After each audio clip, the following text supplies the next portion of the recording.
All right, when you're dressed from the waist down and it's within 5 minutes of in time, it's time to clock in.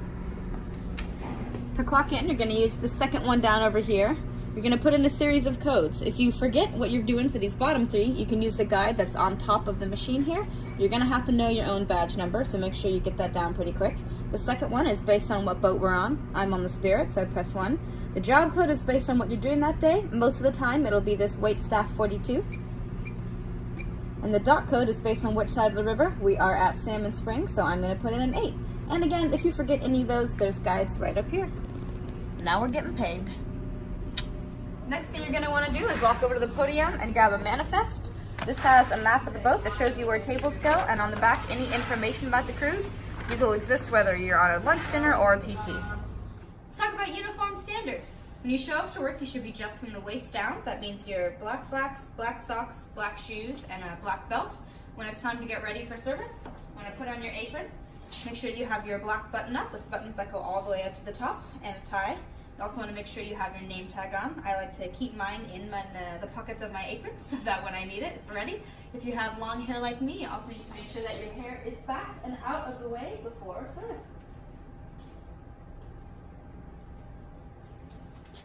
All right, this is what you need to have with you as a server. I like to keep my trusty book in my apron, a collection of pens, your wine key for all those bottles you're going to be selling.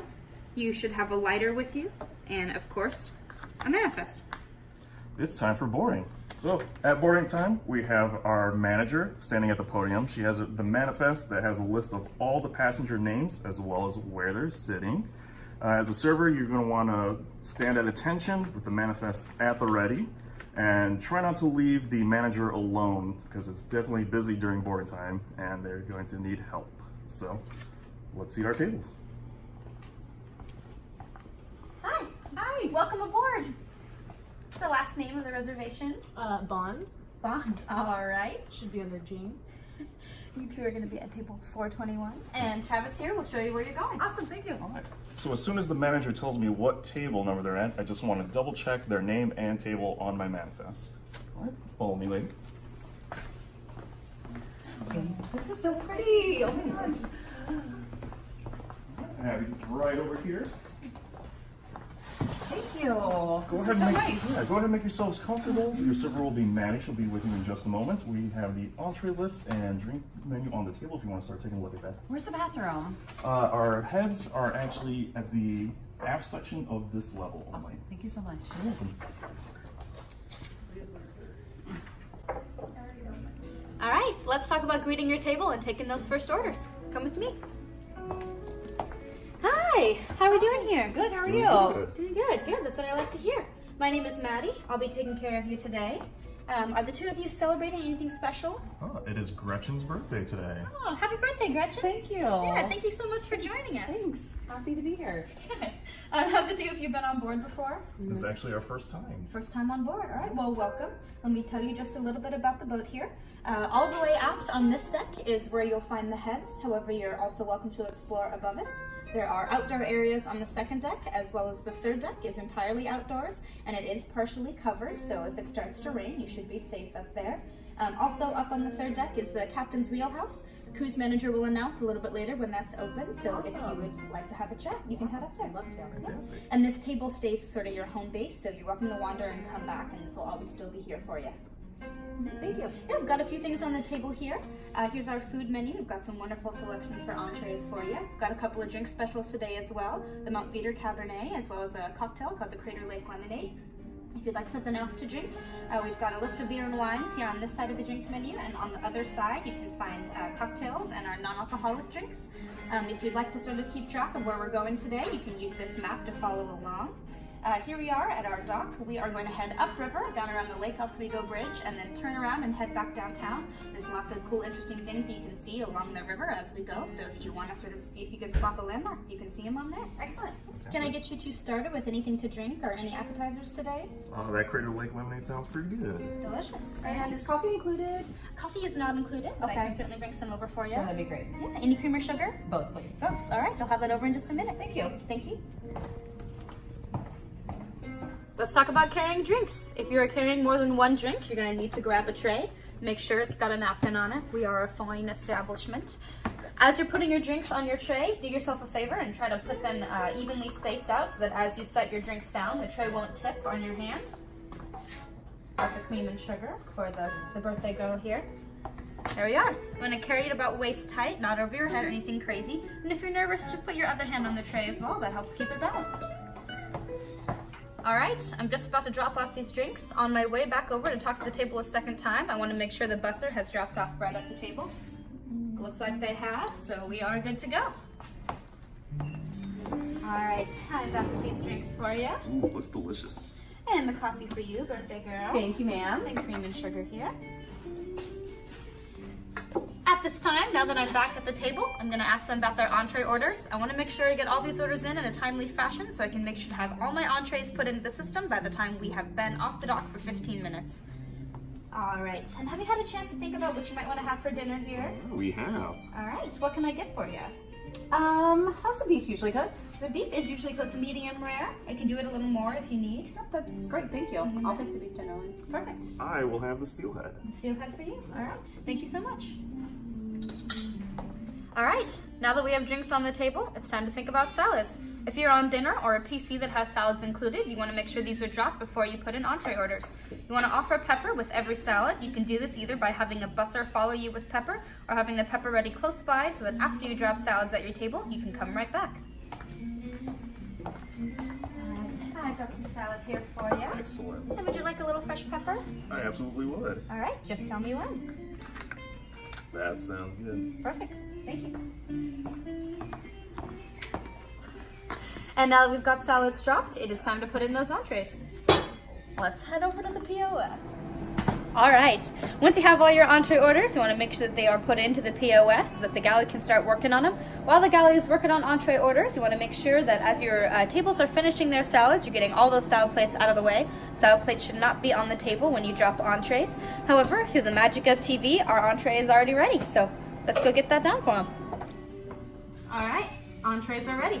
Make sure you uncover them on the tray over here. When you set an entree down in front of a customer, make sure that the protein is facing towards them. Let's get this man his food. All right, sir. And there's a steelhead for you. That's amazing. Enjoy. Let's talk about desserts. Before you offer desserts to a table, everything extra should be completely clear. That means entree plates should be gone, as well as the bread tray and any glassware from drinks that have already been consumed. Remember, they only need 1 fork to eat dessert, so it's also a good time to clear away that knife and any extra forks that might be sitting on the table. Since I can see that my table is clear and ready to go, I'm gonna head over there and talk about desserts.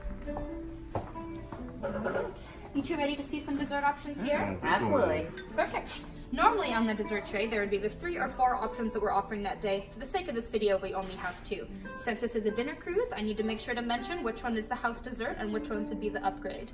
All right, we've got a few different options for you today. This one is our house dessert. It is included with your dinner. The other options would be just a $3 upgrade. At this time, I would take a moment to explain what each of the desserts are, since you can't always tell by looking. Anything look good for you here? There's so many options. I think I'll stick with the house dessert today. And I'll take the other one. All right, thank you so much. When you offer desserts, it's also a good time to communicate with your table and offer coffee or after dinner drinks, especially if you're on a busy cruise. Desserts might take a couple minutes, so it's a good time to tell your table to wander around if they were planning to do so, and just mention that you can have desserts ready on the table when they come back. All right, the bar closes about 15 minutes before we hit the dock on any cruise. That means you want to do your last pass through your tables around 20 to 25 minutes before. Once you have any last minute orders or anything that those tables might need squared away, it's time to print out checks. You want to get your checkbooks, make sure that each one has a comment card in it, and print out your checks from the POS here.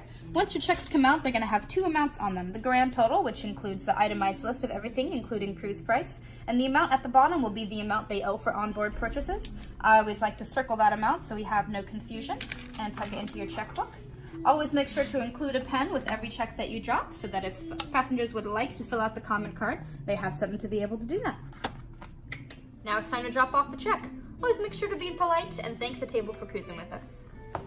All right, you two, thank you so much for cruising with us today. Thank you. Here's that for you. Give it whenever to you're him. ready. He's paying for it. All right, sounds good.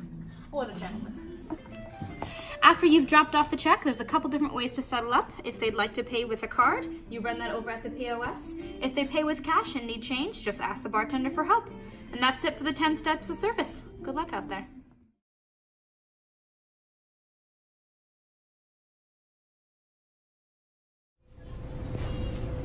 Alright guys, today we're going to talk about wine service a little bit. First thing you're going to need is a wine key. Best wine keys are the double hinge wine keys, as they provide the most leverage when you're opening a bottle of wine. Also, you're going to want to have a napkin with you when you're pouring your bottle of wine. Once the table orders the bottle of wine, whether it's red, white, champagne, check with the bar, make sure they're giving you the right bottle of wine. Then when you bring it out, you want to bring your glasses first, set them in front of the guests, then proceed to open the bottle. As you're walking towards the table, always carry the bottle with a label facing them. If it's a white bottle or a champagne bottle, it needs to be in a bucket of ice, and you can set that off on the side of the table. Once we start to open the bottle of wine, you want to get your wine key out, hold the bottle facing them, take your wine key. There's a little rim right at the top. You're going to want to cut right below that, all the way across, and then peel that foil off of the top.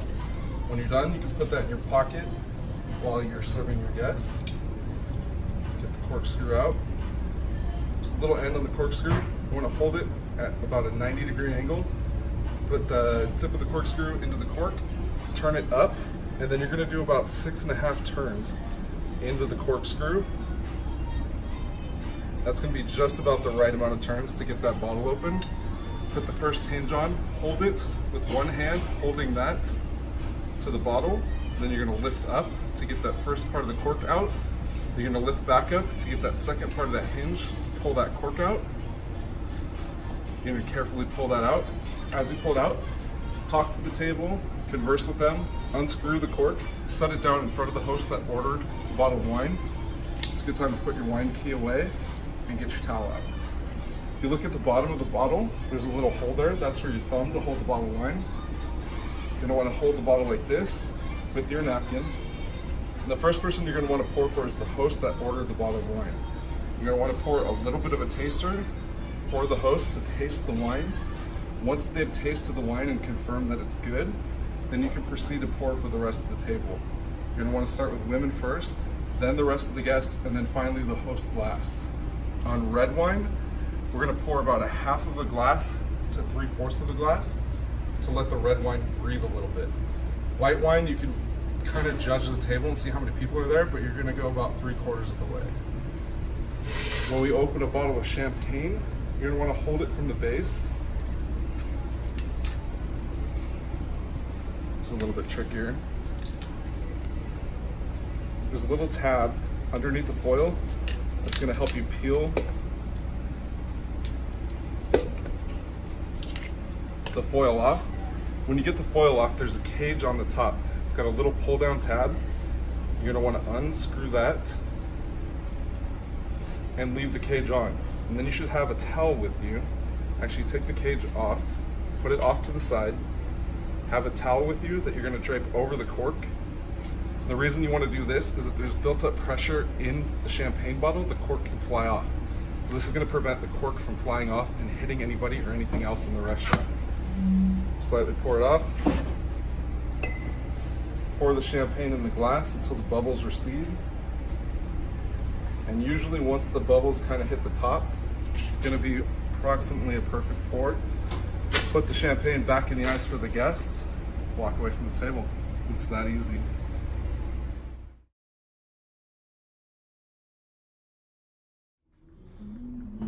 Hey, I think you need to talk to one of your tables. She's being super obnoxious. Which guest? Oh, the one right over there, 421, she's like, wasted. What's she doing? Oh, she's just being loud, rude, you know. Yeah, it's bad. Oh boy.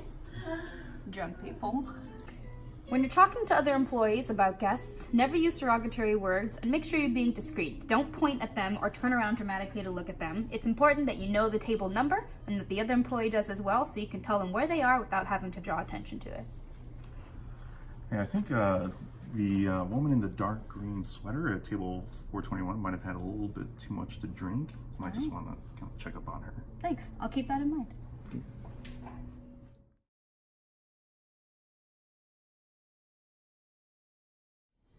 All right, if we need to take a larger oval back to the galley, here's a few basic tips for you.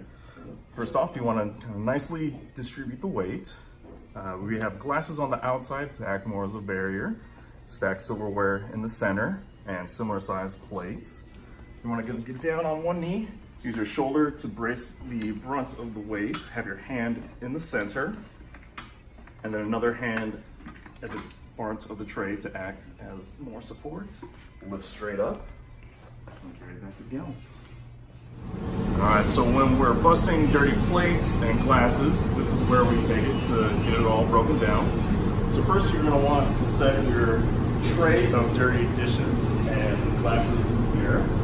You want to throw out any excess food into the trash and then take your plates to the dish pit. You want to stack them by same size, and you want to make sure it's on the far side so that the dishwasher can easily access them. Any silverware will go into the bus tub here. For your glasses, first you want to empty it into the strainer to get rid of any excess garnish or straws, and then you're going to put them into the appropriate glass rack, whether it be wine glasses, water glasses, bar, or any champagne glasses. If the dish pit doesn't have a strainer, you can find it in this convenient rack over here.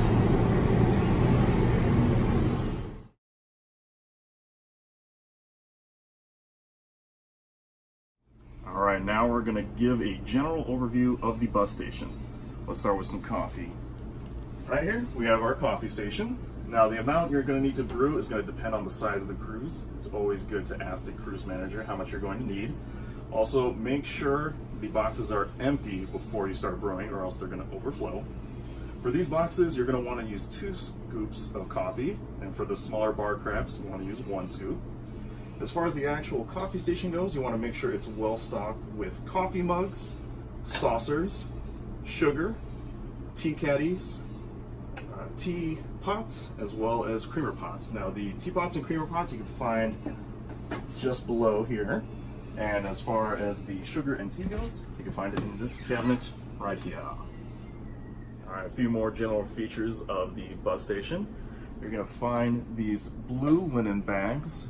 Typically, there's one for dirty blue rags and one for the white napkins that we use for guests. It'll kind of depend on each boat, but every boat will have a section that has cleaning supplies. Most importantly, they should always be on the bottommost shelf, away from any items that we use to serve guests with. And on the boat, we use BioClean, which is generally safer for guests and the environment. You can find that in the galley.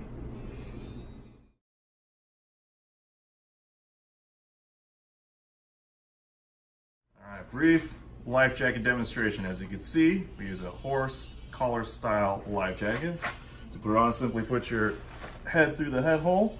You got a single black strap that comes around the back, secures a little D-ring in the front here, and then you just pull this nice and tight to secure the whole package.